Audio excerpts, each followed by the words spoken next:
Estamos de volta com o programa Pela Cidade. Hoje diferente, né, Paula? É bem diferente. Diferente, estamos recebendo o programa todo convidados ao vivo, sem nenhuma reportagem feita fora do estúdio, né? Mas com muita importância que é o Grupo Paz Novo Hamburgo. Eu acho que eu parabenizo vocês duas, né? Tanto vocês duas hoje, porque vocês estão aqui, né, representando. Mas eu acho muito interessante, parabenizo a atitude de vocês, porque eu vou abrir aqui, né? Eu conhecia elas lá do Santa Catarina, que a gente estudou, eu sou mais nova que vocês, né? Mas sempre foram aquela turma, né? Dos meus primos mais velhos, aquela coisa. E eu acho muito bonito e muito legal vocês, jovens, se unirem para lutar contra algo que tão grande, né? Tão grande e que diretamente não afetou vocês, mas afetou o entorno que acaba direcionando a gente, né? Isso é uma coisa que vocês estão fazendo para nós também, para o futuro do filho da Ju, para o futuro né? Quando eu tiver uma família também para proteger. E isso eu noto, né, que somos nós jovens que temos que fazer essa revolução, porque infelizmente Novo Hamburgo é uma cidade muito, eu não sei a palavra correta, mas é muito alemã, né, aquela coisa do correto, do certo, não vamos nos envolver com nossos vizinhos, né? E eu acho muito bonito e eu agradeço vocês por isso. E até depois vocês também podem comentar um pouco como a população pode ajudar mais, não só assinando, né, o baixo assinado, né? Como é que todo mundo pode. Então, se tiver vontade assim, de fazer mais alguma coisa. Primeiramente, muito obrigada pelo teu agradecimento e reconhecimento. Muita gente não sabe, nós somos primas, na verdade, e a Andréia passou por um problema muito similar ao que aconteceu agora há 2 meses atrás com a família do Gabriel Rodrigues. Que foi o que fez o grupo surgir, né? Na verdade, a gente... Eu acho que sempre teve, né? Foi um momento que a gente se olhou assim e disse, não, a gente não precisa dá mais, fazer alguma coisa, não dá mais, tá? A gente está sofrendo com isso, sabe? Então, talvez na época que o meu tio faleceu, a gente era pequena, não tinha essa possibilidade, e agora a gente... André, foi um latrocínio também, né? Com o seu pai, também, né? Então, o que acontece? A gente está olhando assim no sofrimento daquele momento, nós não queremos isso para os nossos filhos, nós não queremos isso para os nossos vizinhos, a gente não quer mais ser um espectador, a gente quer fazer a diferença. Então foi esse momento de motivação, na tristeza, de tentar fazer a diferença e não delegar mais a responsabilidade para quem não está se preocupando com ela, né? Porque todo mundo sabia que o presídio estava um caos. Inclusive quem deveria estar cuidando dele com... Todo mundo sabendo. A outra meta que vocês têm, eu considero assim, vocês, com essas assinaturas que já têm, vocês andaram 150 metros para subir 8.000 metros do Monte Everest. Porque conseguir 1 milhão de assinaturas, mesmo pelas redes sociais, não é fácil. Tivemos exemplo no Brasil. Ficha limpa. Um sujeito começou e aquilo desencadeou e tal. Mas a probabilidade é pequena. Agora, a sensibilização de candidatos a deputado federal, os atuais deputados federais, quando eles sabem, eles tomam conhecimento, que tem uma comunidade que se mobiliza e tal, eu acho que isso é mais forte.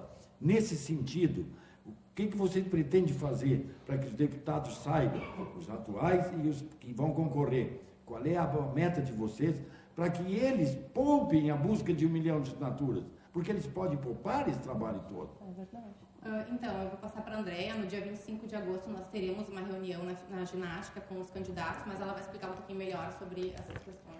Na Sociedade Ginástica. Isso, no dia 25 de agosto, às 18 horas, a gente tem uma pauta com os candidatos a deputados federais e com os candidatos ao Senado. Não com todos, do Rio Grande do Sul. Não com todos, com a região do Vale dos Sinos, Vale do Caí, Paranhana e região metropolitana. Tá? Então vai ser mais ou menos uns 30 candidatos. Então, nós já estamos enviando os convites, já estamos com alguns candidatos já confirmados para estar, né, conosco nesse dia, onde o nosso objetivo é apresentar a proposta da sociedade no que tange à alteração da lei federal de progressão de regime. Hoje, a nossa lei, ela estipula 3 níveis de progressão de regime: regime fechado, semiaberto e aberto, onde, para crimes comuns, o período é de 1/6 da pena, né, para ir para o outro regime.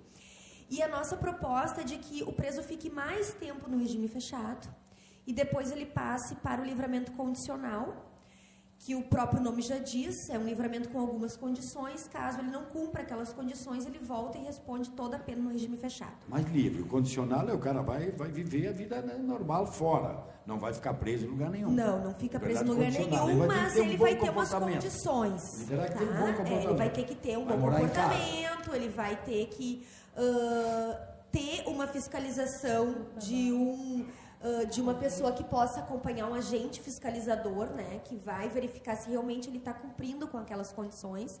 Por que eu digo isso, Lelo? Porque hoje os bandidos, eles já calculam quanto tempo eles ficarão no regime fechado para verificar se aquele crime vale a pena ou não ser cometido. Então, se tu perguntar para eles, eles sabem mais de Código Penal do que os próprios advogados criminalistas, né? Então, hoje, se uma pessoa for condenada a um homicídio culposo, que fique lá na pena mínima de 6 anos, ele vai cumprir 1 ano no regime fechado e depois ele vai para o semiaberto. A gente acompanhou hoje aquela menina, Susana Stoffel, que matou os pais. Ela foi condenada a 39 anos, cumpriu 8 e agora está saindo para o semiaberto, né?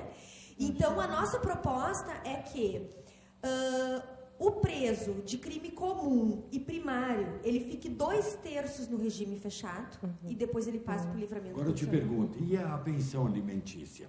Eu sou 2 vezes separado. Sim. Ainda bem que sempre paguei em dia. Então eu te pergunto, mas poderia ter acontecido que eu fosse preso. Sim. Será que seria justo eu ir para o regime fechado? Não, é que assim, a prisão por alimentos, por falta de pagamento, ela é uma prisão civil. Ela não é uma prisão penal. Sim, mas hoje eles são hoje eles são colocados no mesmo estabelecimento, inclusive contrário à própria legislação, que diz que essas pessoas teriam que ter um setor específico, né? Então, nós não estamos falando de crimes civis, né? Nós estamos falando de crimes penais. Sim, mas o sujeito que não paga a pensão alimentícia, ele vai para o semiaberto aqui, em Novo Hamburgo. Ele se retira, na verdade, da sociedade porque ele não pagou a pena, mas ele pode ir para um abrigo, ele pode ir para uma casa, ele não precisa ir para um presídio. Hoje ele vai para um presídio porque é a situação que o Estado deu de opção. Claro, o que eu quero dizer é que a totalidade dos presos, eles não estão fugindo para roubar. Lá tem pessoas que agrediram alguém, o jeito perdeu a cabeça, brigou com o vizinho, deu uma paulada no vizinho. Acabou sendo condenado. Mas ele não é perigoso para a sociedade. Sim. Então, essa gente indo direto para o fechado, não seria uma punição exagerada? Na verdade, Lelo, seria punição justa. Porque todo crime tem uma pena. Tá? Então, o que acontece? Se a pessoa, hoje o que a lei diz, e a nossa proposta é no seguinte, se hoje a pessoa fosse condenada num crime que seria aberto, que seria até 4 anos, tá? Hoje ela já vai para uma pena alternativa. Ela já paga uma cesta básica, ela já faz um trabalho comunitário, ele já faria por aí, tá? Então, aquelas pessoas que cometessem crimes, além dos 4 anos, que hoje seria o nosso semiaberto, tá? Eles iriam cumprir os 2/3 daquela pena daquele crime, né? Então, lembrando bem que cada crime tem a sua penalidade, né? Não são todos crimes iguais. Então, se tu for condenado por um crime de roubo, é diferente de um crime de agressão, de lesão, né? De um assalto ao banco, tudo é diferente. Só que o que acontece? Hoje, as penas elas não estão sendo cumpridas como deveriam. Independente da forma que a pessoa foi presa, não está sendo cumprido. Isso não está sendo cumprido. Então, assim, quando eu entendo que o crime que eu vou cometer, ele é um crime que tem uma pena, que eu vou ir para o regime fechado, eu vou pensar 2 vezes antes de cometê-lo. Se eu assumir o risco, infelizmente, eu vou ter que pagar por aquilo que eu fiz. Mesmo que eu tive uma vida ilibada até ali. Tu entende? Mesmo que eu fui honesta até ali, mas se eu cometi um delito, eu vou ter que pagar por aquilo ali. Que é o que não acontece. Que é o que não acontece. Então, o que a gente tem percebido, né? Por exemplo, as pessoas que matam hoje por atropelamento porque saíram embriagados. Pode ser pessoas boas, mas elas assumiram o risco e mataram uma pessoa pela direção, né? Perigosa. E a família daquela pessoa. E a família daquela pessoa, e a consequência dessa pessoa, né? Então, ela mata alguém, tira a vida de alguém, tira sonhos de família, e não vai acontecer nada com ela porque ela teve uma vida toda boa. Então, a gente tem que dar um resultado, né? E é por isso que nós defendemos, Lelo, a construção de um novo presídio na cidade de Novo Hamburgo, que só receba presos de Novo Hamburgo e que cada cidade assuma os seus presos, correto, porque a partir daí o executivo, enfim, o legislativo, os governantes, eles vão ter que se preocupar na formação dos seus cidadãos. Porque eles vão ter que assumir os bônus e os ônus daqueles cidadãos. Porque hoje está muito fácil, eu não me preocupo com a formação dos meus cidadãos, eu não me preocupo com os valores que eu estou implantando na cabeça de uma criança, eu não me preocupo se ela tem uma formação ética ou não, de honestidade ou não. E vão ser presos em Novo Hamburgo. Entende? Então eu creio que nós temos que passar de um nível de uma sociedade que entenda que a gente tem que entrar no campo da responsabilização. Só a partir do momento que a gente começar a responsabilizar os agentes é que nós vamos poder falar de impunidade. Porque a impunidade é o inverso disso.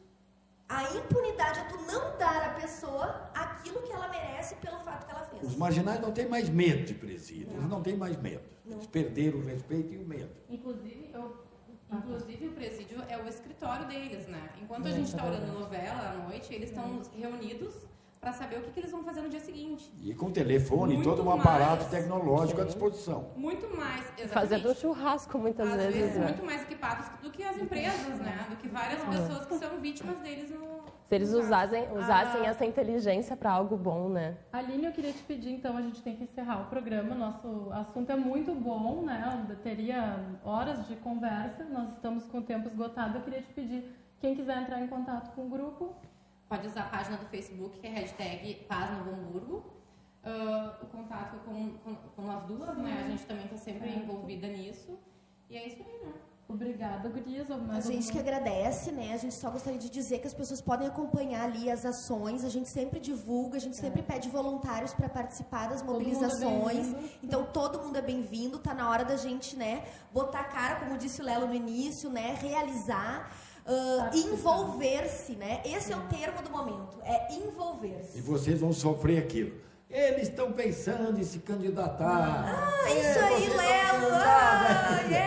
Não se preparem. A gente já ouviu, já teve fofoca de tudo que é lado. Mas assim, o importante é que Deus conhece nosso coração e a gente sabe o caminho que a gente está trilhando, sabe? E as pessoas que vêm junto e convivem, eles sabem o trabalho que está sendo feito. Então, quando a gente trabalha com o coração, com o propósito e com uma força que vem de pessoas do bem, a gente alcança o inimaginável. E eu tenho certeza que o Paz Novo Hamburgo, ele é um movimento que só começou e vai gerar muitos frutos na sociedade a partir do momento que as pessoas elas entenderem que elas têm que se envolver e que é junto que se constrói. Então, as próprias entidades estão trabalhando, estão aprendendo a trabalhar em conjunto. Então, isso é muito bacana. A gente espera contribuir com um legado positivo para Novo Hamburgo. Obrigada, gurias. Parabéns, obrigado. A partir das 10h30, hoje na TVNH, o Aurélio estará no Conversa de Peso com o Rodrigo. A partir das 10h30, então, não percam Conversa de Peso. Tchau, até quarta que vem. Tchau, boa noite, obrigado. Boa noite.